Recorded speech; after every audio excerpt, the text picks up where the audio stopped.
तो शहरी तरमीमी बिल के खिलाफ एहतजाज भी हो रहा है। आसाम में नॉर्थ ईस्ट स्टूडेंट यूनियन ने 11 घंटों के बंद की कॉल दी है। बंद की कॉल को रियासत की 15 तंजीमों की हिमायत हासिल है। एहतजाजियों ने आसाम में मुख्तलिफ मकामात पर शाहराहों को जाम कर दिया। मणिपुर में भी बड़े पैमाने पर एहतजाज का सिलसिला जारी है। मुसलमानों का कहना है कि बिल फिरका परस्ती पर मबनी है, क्योंकि इस बिल से मुसलमानों को बाहर रखा गया है। त्रिपुरा में बिल के खिलाफ बंद की कॉल दी गई है। नॉर्थ ईस्ट स्टूडेंट ऑर्गेनाइजेशन यानी नेसो की तरफ से बंद की कॉल दी गई है, जिस की हिमायत मुख्तलिफ तंजीमें कर रही हैं और लगातार इन इलाकों के शहरियों का यही कहना है कि उन्हें सिटीजनशिप अमेंडमेंट बिल काबिल कबूल नहीं है और वो इसकी मुखालिफत करते हैं। लिहाजा इसकी वजह से आज 11 घंटे की बंद की कॉल भी दी गई है। टीवी स्क्रीन पर 3 तस्वीरें हैं, आप देख सकते हैं। त्रिपुरा में बंद का खासा असर दिखाई दे रहा है। वहीं मणिपुर में लोग सड़कों पर एहतजाज कर रहे हैं। आसाम में भी इसी तरह का एहतजाज देखने को मिल रहा है। और आसाम के त्रिपुरा से हमारे नुमाइंदे निलॉय भट्टाचार्य जुड़ रहे हैं, उनका रुख करेंगे। निलॉय, बताइएगा त्रिपुरा के किस इलाके में आप इस वक्त मौजूद हैं और जो त्रिपुरा के लोग हैं रहने वाले आपके साथ, हम देख रहे हैं कि बैनर लेकर लोग खड़े हुए हैं। उनकी बेसिक डिमांड सबसे पहले बताइए क्या है, उनसे बात करके। जी सना, मैं त्रिपुरा के खुमनांग में हूँ और खुमनांग के ये इलाका है जो ट्राइबल अधिसूचित इलाका है। ये 6 शेड्यूल इलाका है जहाँ पे सीएबी का असर यहाँ पे नहीं है। फिर भी जो यहाँ के आदिवासी लोग हैं, जो त्रिपुरी लोग हैं, जो यहाँ के इंडिजिनस लोग बताए जाते हैं, वो निकल के आए हैं। उनका डिमांड है कि कैब को किसी सूरत में यहाँ पे लागू ना किया जाए। बनस्पत वो चाह रहे हैं कि यहाँ पे एनआरसी लागू किया जाए, क्योंकि उनका कहना है कि कभी जो एक प्रिंसली स्टेट हुआ करता था एनेक्सेशन के बाद, यहाँ की त्रिपुरी लोगों का जो पॉपुलेशन था वो करीबन 100% था, अब जाके वो 19% हो गया है। तो उनका डिमांड है कि पहले वो 85% इलीगल बांग्लादेशियों को बाहर निकाला जाए। यहाँ पे जो एक चीज़ बताया हुआ सना कि यहाँ पे जो धार्मिक जो एक बाइफर्केशन है या पोलराइजेशन है वो नहीं है। यहाँ पे फासिक पोलराइजेशन है। यहाँ पे जो बांग्ला स्पीकिंग लोग हैं उनको वो बोलते हैं कि वो इलीगली वो यहाँ पे आए हैं और यहाँ पे सेटल्ड है, और जिसके चलते इनकी जो राइट्स है वहाँ पे खनन हुआ है। मेरे साथ यहाँ पे पर्वत कन्या जमातिया जी है जो त्रिपुरा पीपल्स फ्रंट के फाउंडर प्रेसिडेंट है। तो मैं आपसे सीधा से जानना चाहूँगा कि देखिए, जो 6 शेड्यूल एरिया है वहाँ पे कैब लागू नहीं होगा। आपके इलाका 6 शेड्यूल में है, ये ऑटोनोमस काउंसिल है, लेकिन फिर भी आप लोग इसका अपोज कर रहे हैं, सीएबी अपोज कर रहे हैं। 2 शब्दों में बताइए कि सीएबी त्रिपुरा या आप लोगों के लिए किस लिए ग्रहणीय नहीं है, किस लिए आप लोग इसको एक्सेप्ट नहीं कर पा रहे हैं? First of all, Tripura is our land, ADC non ADC is our land, this land is our land. तो हमारा हक है ADC non ADC full Tripura land. ये the princely state dynastic country का लैंड है। तो मैं एक एडीसी का अंदर में है, मेरा घर है, लेकिन ये Tripura ADC non ADC all are our land. तो व्हाई नॉट हम लोग कैसे ये सपोर्ट कर सकते हैं, एक्सेप्ट कर सकते हैं? ये बिल एक रेसिज्म, एक कॉन्स्टिट्यूशनल अनकॉन्स्टिट्यूशनल इलीगल बिल है। आप लोग एनआरसी का मांग कर रहे हैं, तो एनआरसी से आप लोगों को क्या फायदा हो जाएगा जो सीएबी से आपको वो प्रोटेक्शन नहीं मिल रहा है? वहाँ पे सीएबी लागू नहीं होगा, नंबर 1, एंड एनआरसी लागू करना पड़ेगा as per Indian constitution. NRC 1948 19 जुलाई। तो 1948 19 जुलाई से जितना भी जो इलीगल इमिग्रेंट्स वहाँ पे एंटर हुआ, वहाँ के यहाँ से डिटेन करो, डिपोर्ट करो। और आप लोग सीएबी जो पास करना जा रहे हैं, तो ये सीएबी अगर वहाँ पे लागू हो जाता तो 2042 जो इलीगल इमिग्रेंट्स आएगा उन लोग को एक्सेप्ट कर रहे हैं। तो ये एनआरसी और कैप ये दूसरा ये फर्क है। NRC is a constitutional right and NRC is a religious एक चीज है कि आप लोगों का कहना है कि सीएबी आप लोगों को नहीं चाहिए, क्योंकि आप लोग लिंग्विस्टिक माइनॉरिटी बनते जा रहे हैं। जो कोकबोरोक लोग बात करते हैं उनका सिर्फ 19% हो जाता है पॉपुलेशन। अगर सीएबी हो जाता है तो आपको क्या लगता है कि ये 19% भी कहीं खत्म हो जाएगा क्या? सीएबी पास होने से पहले अभी 81% illegal Bangladeshi Bengali speaking people occupied this land. तो after CAB pass then 100% occupied this land. तो इसलिए हम लोग ये सपोर्ट नहीं कर सकती है CAB जो इलीगल अभी जो ऑक्युपाइड कर रही है वो लीगली हो जाएगा CAB होने के बाद, इसलिए हम लोग अपोज कर रहे हैं। राज्यसभा में गृहीत होने के बाद आप लोग एज ए इंडिजिनियस फ्रंट आप लोग क्या कानून का दरस्त हो रहे हैं क्या? हम लोग उम्मीद करता है इंडियन जेन्युइन सिटीजन जो राज्यसभा में MP है वो लोग जरूर कुछ ना कुछ ये बिल को रुकाएंगा। अगर नहीं रुकाते तो हम लोग समझ जाएंगे इंडियन जो लोग NDA गवर्नमेंट में अभी बैठा है, MP बैठा है, सब लोग राज्यसभा लोकसभा बैठा है, वो लोग नोटिस को नहीं सटे, इंडिजिनस पीपल के लिए नहीं सटे, तो हम लोग डायरेक्ट सुप्रीम कोर्ट केस देंगे। अगर जो रिपोर्ट तो इंटरनेशनल कोर्ट तक हम लोग का ये हमारा का राइट्स के लिए, हमारा ये मिट्टी के लिए हम लोग लड़ेगा। जी सना, आप देख सकते हैं कि किस तरीके से लोग सुबह से बिल्कुल, और उनकी तरफ से कहा जा रहा है कि अगर इस तरह से ताल्लुक से कुछ खातिर ख्वाह इकदाम नहीं उठाए गए तो वो सुप्रीम कोर्ट का भी दरवाजा खटखटाएंगे। नीलॉय, आपके पास मैं लौटूंगी। इस बीच हमारे साथ हमारे नुमाइंदे खुर्रम शहजाद दिल्ली से जुड़ रहे हैं। खुर्रम शहजाद, कल हमने देखा कि भारी नंबर के साथ लोकसभा से ये बिल पास हो चुका है और अब सभी की निगाहें राज्यसभा पर टिकी हुई हैं। क्या लगता है कि राज्यसभा में इस बिल के लिए राह आसान होगी? मरकजी सरकार इसे आसानी के साथ पास करा सकती है?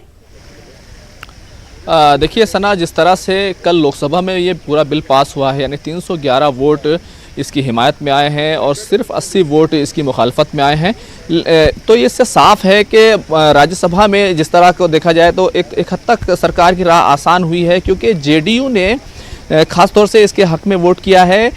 इस तरह से आप समझ सकते हैं LJP उसने भी इसके हक में वोट किया है। तो दो जो बड़ी पार्टियां थी बिहार की जो अलाइज थी, और इस बिल के मामले में जब 2016 का ये बिल आया था उस वक्त JDU ने साफ तौर पे मना कर दिया था कि वो इस बिल की हिमायत नहीं करेंगे और बाद में वो बिल कोलैप्स हो गया था। अब ये जो नया बिल आया है इसमें क्योंकि JDU ने हिमायत की है और JDU के 6 मेंबर पार्लियामेंट राज्यसभा में है। अगर देखें आंकड़ा देखें हम तो 245 सीटें राज्यसभा में हैं, उसमें से 240 की स्ट्रेंथ इस वक्त मौजूद है, यानी कि 5 सीटें खाली हैं।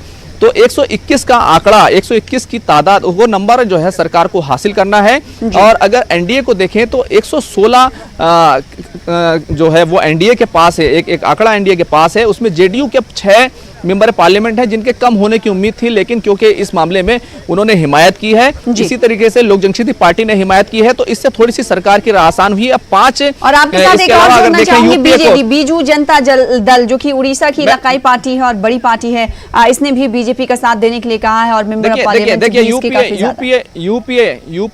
यूपीए के पास इस वक्त 67 की स्ट्रेंथ है, लेकिन 42 नंबर जो है वो ऐसी पार्टियों का है जो BJP के मुखालिफ हैं, जिसमें आप समझ लीजिए कि बंगाल की पार्टी है, ममता बनर्जी है, या SP BSP, इस तरह की जो पार्टियां हैं वो सब हैं। लेकिन अगर जो न्यूट्रल पार्टियां हैं उसमें देखें जो सीधे अलाइज में नहीं है, उसमें BJD जिसके पास राज्यसभा में 7 मेंबर पार्लियामेंट हैं और उसने कहा है कि वो BJP की हिमायत करेगी। और तो इसको लेकर आप समझिए कि 5 का जो आंकड़ा कम हो रहा था 116 से 121 तक जाने के लिए, वो 5 यहाँ से उनको मिलते हुए दिखाई दे रहे हैं।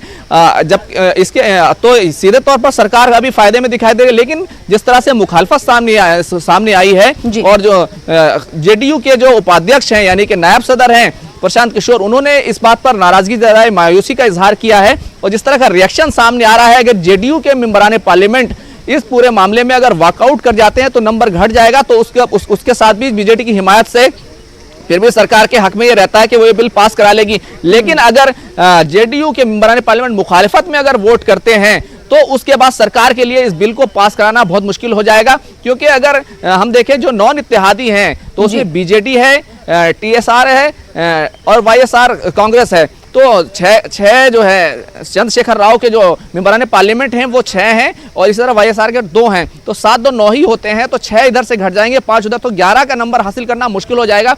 सिर्फ यही एक तरीका है जिससे बिल राज्यसभा में लटक सकता है। लेकिन फिलहाल जिस तरह का माहौल दिखाई दे रहा है, जिस तरह के नंबर हैं, वो सरकार के हक में जाते हुए दिखाई दे रहे हैं और ये बिल राज्यसभा में भी पास हो सकता है। और JDU को लेकर जिस तरीके से आपने कहा कि अगर JDU वॉकआउट करती है या फिर वोटिंग में हिस्सा नहीं लेती है तो हो सकता है सरकार के सामने चैलेंज बने, लेकिन ये बात साफ है खुर्रम शहजाद की JDU ने पूरी तरीके से साफ कर दिया है कि 2016 में उसका जो मौक़िफ़ था वो बदल चुका है। अब वो मरकजी सरकार सरकार के साथ है। आप दोनों रिपोर्टर्स को रोकना चाहूंगी, इस बीच बड़ी खबर आ रही है जिसका रुख कर लेते हैं। शहरियत तरमीमी बिल के ताल्लुक से ही बड़ी खबर है। मौलाना महमूद मदनी ने एक बयान दिया है। उन्होंने कहा है कि मुल्क के आईन के खिलाफ है ये बिल, साथ ही साथ उन्होंने कहा कि हिंदुत्व के भी ये बिल खिलाफ है, यानी सिटीजनशिप अमेंडमेंट बिल के ताल्लुक से शहरियत तरमीमी बिल पर मौलाना महमूद मदनी ने बयान दिया है। उन्होंने कहा है कि अगर ये बिल कानून बन गया तो हम अदालत जाएंगे। अब मुखालिफत जोरों शोर से शुरू हो चुकी है और तंजीमों का कहना है, मुस्लिम तंजीमों का कहना है कि वो अब अदालत का दरवाजा भी खटखटा सकती हैं अगर राज्यसभा से भी इस बिल को हरी झंडी दिख जाती है, मिल जाती है तो। सुप्रीम कोर्ट से लेकर हर कानूनी रास्ता अपनाएंगे, महमूद मदनी की तरफ से ये साफ कर दिया गया है। तो शहरियत तरमीमी बिल पर मौलाना महमूद मदनी ने बयान दिया है। मुल्क के आईन के खिलाफ ये बिल है उन्होंने कहा है। साथ ही साथ उन्होंने कहा है कि मुसलमानों के खिलाफ तो ये बिल है ही, साथ ही हिंदुत्व के खिलाफ भी ये बिल है। अगर ये बिल कानून बन गया तो हम सुप्रीम कोर्ट का दरवाजा खटखटाएंगे।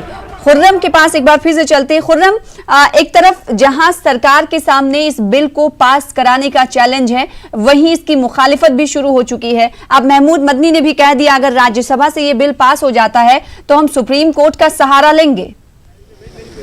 बिल्कुल, देखिए मैं एक बात इससे पहले इस सवाल का जवाब देने से पहले साफ करना चाहूंगा। अगर जेडीयू राज्यसभा में, क्योंकि उसके 6 मेंबराने पार्लियामेंट हैं, अगर वो वॉकआउट करते हैं तो जो 121 का नंबर हासिल करना है वो 121 का नंबर 6 कम हो जाएगा, यानी कि फिर सरकार को सिर्फ 115 का नंबर हासिल करना होगा। तो इधर से अगर उसको बीजेडी की हिमायत मिलती है जिसके 7 मेंबराने पार्लियामेंट हैं तो 6 गए और 7 आ गए तो भी ये बिल पास हो जाएगा। और जहां तक मुखालफत की बात है, जिस तरह से मुस्लिम तंजीमें हैं वो कई तरह की अपीलें सामने आ रही हैं और मौलाना महमूद मदनी ने खासतौर से ये कहा है कि वो हर तरीके से इसके खिलाफ लड़ेंगे। इससे पहले ऑल इंडिया मुस्लिम मजलिस मुशावरत के सदर नवेद हामिद ने भी ये खुलकर कहा है कि जेडीयू और एलजेपी के जो मुस्लिम लीडरान हैं या जिन सेकुलर पार्टियों ने इस बिल की हिमायत की है उनके मुस्लिम लीडरान का मुसलमान अवाम घेराव करें, क्योंकि ये बिल न सिर्फ मुसलमानों के फट करेगा पर पूरे मुल्क के सेकुलर अक़दार और मुल्क के दस्तूर के भी खिलाफ है। अपना मौक़िफ़ जाहिर कर रही है। खुर्रम, आपको रोकना चाहूंगी और एक बार फिर से त्रिपुरा का रुख कर लेते हैं। हमारे नुमाइंदे निलॉय जुड़े हुए हैं लगातार। निलॉय, आपने एक तंजीम की सरबराह से बात किया, उन्होंने कैब और एनआरसी को लेकर अपना मौक़िफ़ स्टैंड रखा। ऐसे में जिस रैली में आप मौजूद हैं वहां पर जो लोग मौजूद हैं उनसे क्या कुछ कहा जा रहा है कैब और एनआरसी के ताल्लुक से, डिटेल से बताइएगा।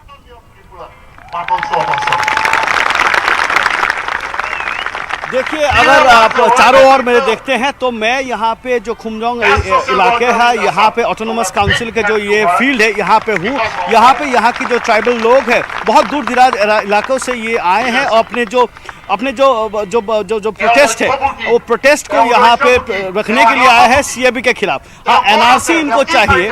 एनआरसी का मांग इसलिए किया जा रहा है कि इनका कहना है कि इनकी जो प्रिंसली स्टेट है वहाँ पे 85% या 85% जो है वो बंगाली स्पीकिंग या बंगाली बोलने वाले लोगों से भर गया है, जो इनके ज़मीन और जो इनकी जो हक है वो उस पर कब्जा किया है। तो इनका कहना है कि ये लोग बांग्लादेश से आए हुए हैं। 1947 और 1949 की जो एनेक्सेशन ट्रीटी है, एनेक्सेशन ट्रीटी के बाद जो त्रिपुरा जो एक किंगडम हुआ करता था, एक स्टेट था, वो भारत के साथ जुड़ गया है।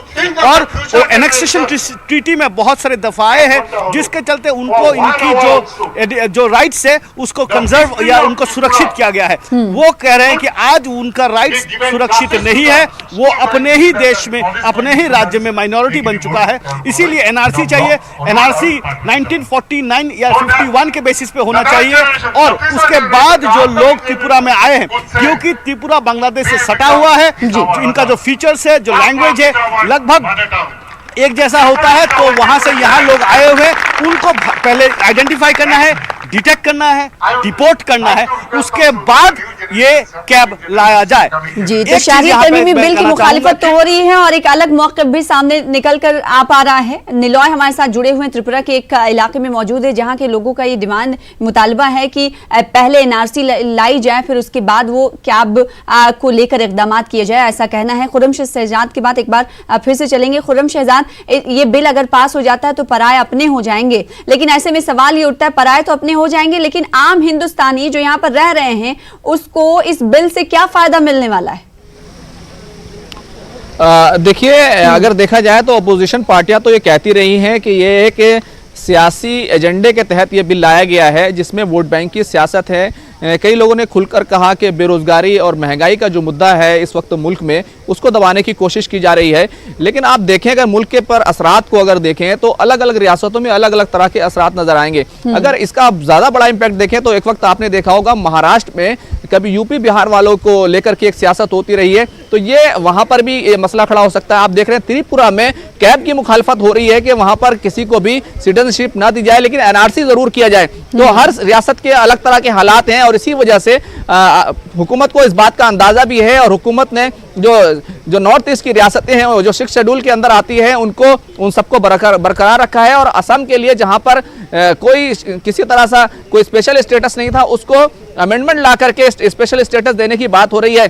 तो अलग अलग रियासतों में अलग अलग तरह का इंपैक्ट नजर आएगा। लेकिन अपोजिशन का कहना है कि आप इसको कहां तक करेंगे, कैसे करेंगे, क्योंकि जिन लोगों को आप गैर मुल्की करार देंगे, खासतौर से बांग्लादेश और बंगाली जबान बोलने वालों के ऊपर जिस तरह से लागू हो रहा है, बांग्लादेश किसके साथ ये बात पहले ही साफ हो चुकी है कि किसी को वापस नहीं भेजा जाएगा। तो आखिर इतने सारे लोगों का होगा क्या उनको सबको डिटेंशन कैंप में रखा जाएगा, क्या उनका वोटिंग राइट्स होगा? तो ये एक बहुत बड़ा सवाल है और इसको लेकर के सरकार को कहीं ना कहीं अपनी पॉलिसी बनानी होगी कि आखिर जिस तरह का बिल आया है उसमें आगे उसको कैसे नाफिज किया जाएगा। तो एक बड़ा सवाल है और हर रियासत के ऊपर अलग अलग तरह का इंपैक्ट आपको नजर आएगा, क्योंकि नॉर्थ ईस्ट की रियासतों को अगर आप देखें तो वहां पे ईसाई आबादी जो है वो अक्सरियत में है, लेकिन अगर दूसरी जगहों पर देखें तो वहां पर दूसरे लोग अक्सरियत में हैं। कश्मीर में देखें तो वहां पर दूसरे लोग अक्सरियत में। तो अलग अलग रियासत में अलग अलग तरीके से इसका इंपैक्ट नजर आएगा। और जहां तक बिल्कुल निलॉय, यूनिफॉर्म सिविल कोड की वकालत करने वाली सेंट्रल गवर्नमेंट जब एक मुल्क में 2 कानून लाना चाहती है कैब के जरिए, ये साफ हो जाता है। ऐसे में सेंट्रल गवर्नमेंट को ये बताना होगा कि वो यूनिफॉर्म सिविल कोड की जब वकालत करती है तो 2 कानून एक मुल्क में कैसे हो सकते हैं?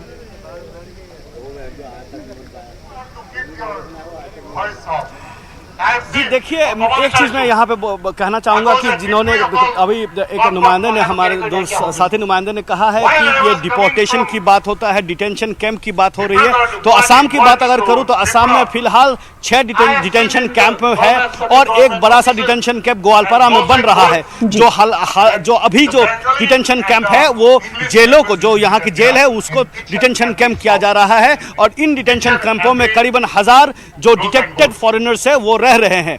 अब बताया जाए, अब असम में जो एनआरसी का जो फाइनल लिस्ट जारी किया है उसके मुताबिक असम में करीबन 19 लाख जो ऐसे लोग हैं जिनको एनआरसी में अपने एनआरसी के जो फरिश्त है उस फरिश्त में उनका नाम कहीं पे दर्ज नहीं है, तो वो इलीगल सिटीजनशिप है। तो इन इलीगल सिटीजन 19 लाख लोगों को डिपोर्टेशन या डिटेंशन कैंप में रखना एक खुद से ही बहुत बड़ा या हरक्यूलिन टास्क है। अब बता रहा है कि यूनिफॉर्म सिविल कोड या एक मुल्क में जो एक ही कानून बनना चाहिए, 2 कानून कैसे हो सकता है? देखिए, अलग अलग राज्य का अलग-अलग मसले हैं। कहीं पे असम में अगर जो माइनॉरिटी स्पीकिंग मुस्लिम्स की बात करें उनका एक बड़ा मसला है त्रिपुरा में, लेकिन ये माइनॉरिटी स्पीकिंग का मसला नहीं है।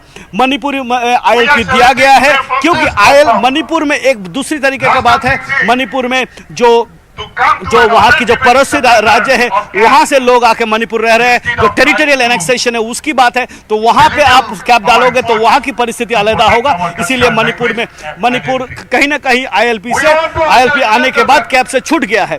तो निश्चित रूप से जो कैब की बात है, कैब अगर सब में लागू है तो इसका इम्प्लीकेशन अलग होगा। किसी एक राज्य में एक जैसी कैब का कोई सूरत होगा तो किसी दूसरे राज्य में कैब का दूसरा सूरत होगा। अब प्रश्न उठती है कि जो केंद्र सरकार कह रही है यूनिफॉर्म सिविल कोड, निश्चित रूप से यूनिफॉर्म सिविल कोड कब जब मुतयन किया जाएगा, जब जमीन पर लाया जाएगा तो ये इतना आसान बात नहीं होगा। तो जाहिर सी बात है, इसीलिए सवाल उठ रहे हैं मरकजी सरकार पर कि जिस तरह से वो इक़दाम करती हुई नजर आ रही है, इस को लेकर क्या कुछ पॉलिसी मुरतब करेगी आने वाले दिनों में। बेहद शुक्रिया निलॉय आपका, खुर्रम शहजाद आपका हमारे साथ जुड़ने के लिए। वक्त की कमी है बेहद। खुर्रम, आपसे सुनते आप क्या कुछ कहना चाहते हैं, अगले बुलेटिन में आपसे राब्ता कायम करेंगे। फिलहाल इसी के साथ मुझे दीजिए इजाजत। आदाब।